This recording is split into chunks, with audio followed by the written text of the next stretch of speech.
Hello बच्चों, very warm welcome again in this session. जैसा कि बच्चों हमने क्लास 9 का एक चैप्टर स्टार्ट किया था, what is democracy and why democracy. जैसा कि बच्चों हमने पढ़ा था उसके अंदर में कि कैसे लोगों के द्वारा ही अपने राजा को चुना जाता है कि वो कंट्री को गवर्न करेंगे। ठीक है, फिर मैंने एक एग्जांपल आपको नॉर्थ कोरिया का भी दिया था। जैसा कि फिर हमने पढ़ा था कि नॉर्थ कोरिया में जो हमारे एक डिक्टेटरशिप चलाते हैं और वहां पे उन्हीं की फैमिली जो है उस कंट्री को गवर्न करती है।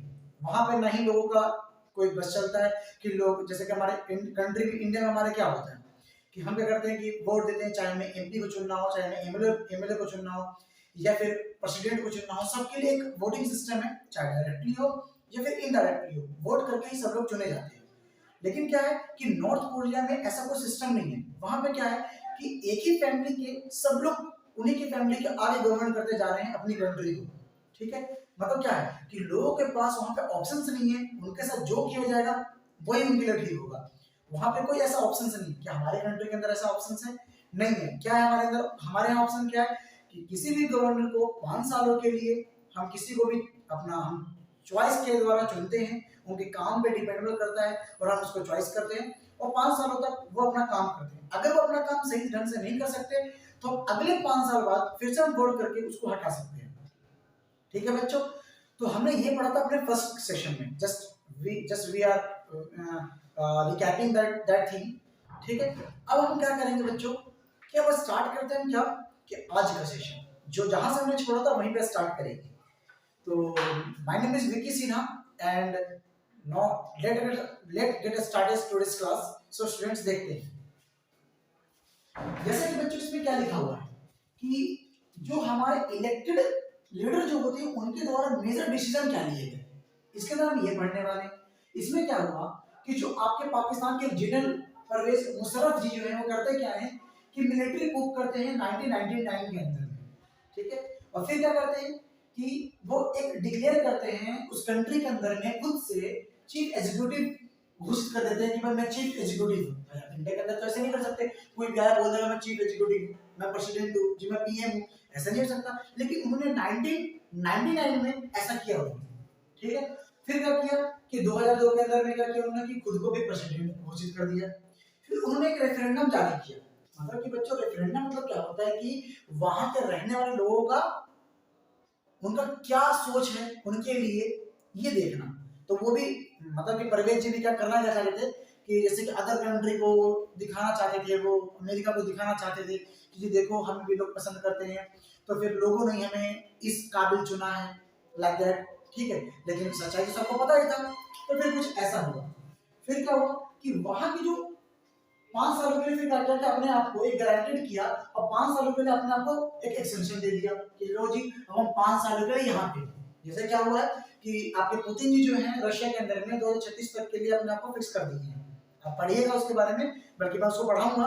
ठीक है, तो बस थोड़ा सा मैं देखिए करवाता रहा हूँ चीजों को। तो ऐसा क्यों होगा, लेकिन ये भी गलत है।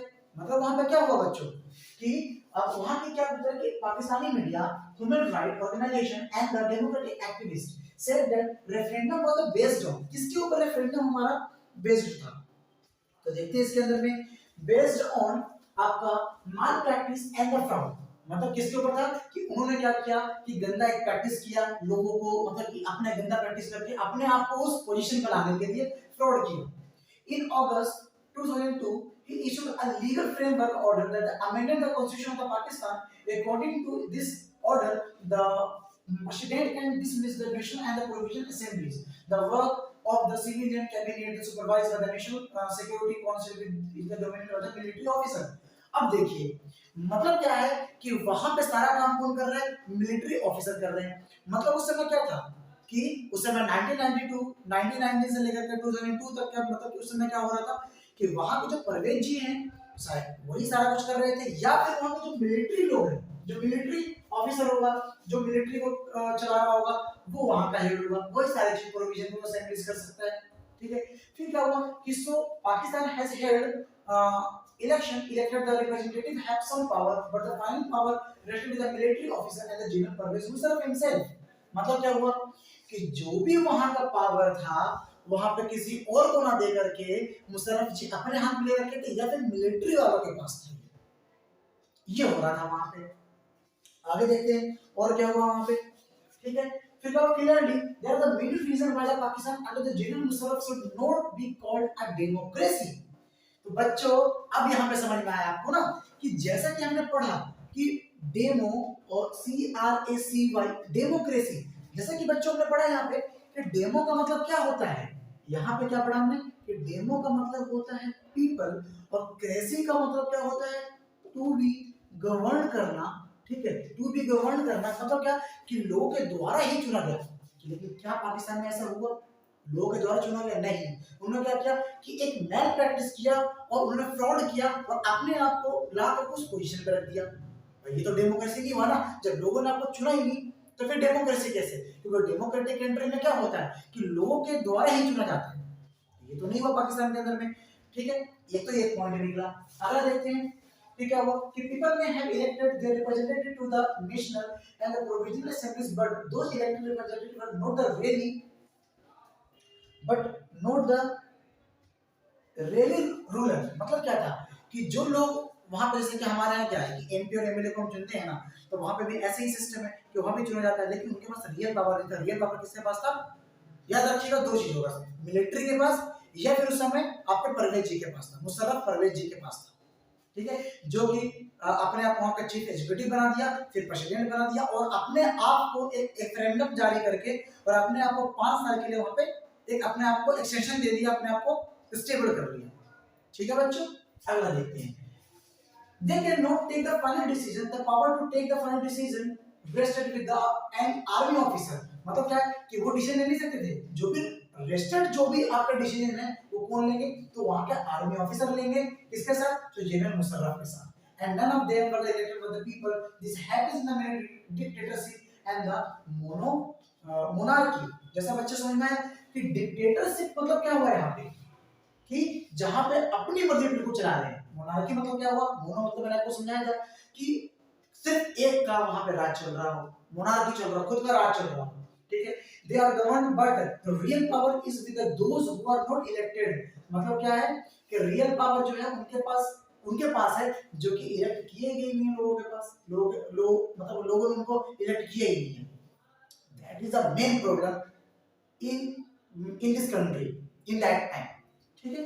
अगला, in a few countries the real power was the some extension power and the not with the locally elected representative, this cannot be called the people's rule। मतलब कई कई कंट्री के अंदर में क्या होता है कि दिया नहीं जाता है लोकल लोगों को और बड़े लोग जो होते हैं सिर्फ वही उसके ऊपर जो बड़े लेवल पे लोग जो होते हैं पोजीशन बैठे रहते हैं सिर्फ वही लेते हैं। भाई ये भी डेमोक्रेसी का मतलब नहीं है। हमारे कंट्री में क्या है कि लोकल गवर्नमेंट को चलाने के लिए तो आपके हमारे में भी क्या है म्युनिसिपैलिटी चलती है हमारे यहाँ, ठीक है। हमारे यहाँ भी एक गांव में छोटे से मुखिया पाए जाते हैं, विधायक पाए जाते हैं जो कि हमारे उस छोटे स्तर के जो भी काम है वो करते हैं, ठीक है। तो मतलब क्या है कि डेमोक्रेटिक कंट्री में क्या होता है कि हर एक लेवल पे छोटे से लेकर के बड़े लेवल तक के लिए हर लोगों का एक वोट होता है और उसके लिए लोग ही उनको चुनते हैं और लोगों के हित में काम किया जाता है।